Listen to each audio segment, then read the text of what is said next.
为了解决施工当中的建筑物火灾，迄个是面积大、距离相长，消防人员满度到现场的火警。现在台南市消防局创新研发小组甲民间公司打造了下水无人无人机，家己买水线来改，成本只要2000块，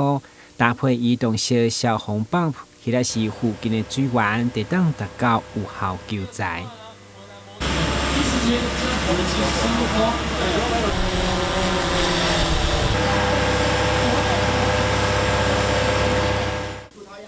台南平地回社区，其中无人无人机已经普遍运用伫救灾甲农业等各领域，不止提升救灾效能，更重要是提升消防人员安全，来守护民众的生命财产。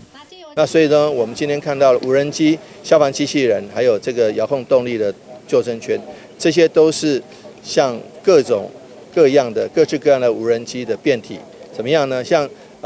救生圈，它也是一种遥控的方式，无人的载具。那消防机器人也是避免消防人员深入火场，所以用机器人的方式能够到火场进行消防工作，更不用提到水下的这个无人机了。因此呢，无人机可以说是3D 水上、水下、空中都可以用。那对于救灾抢险有很大的帮忙。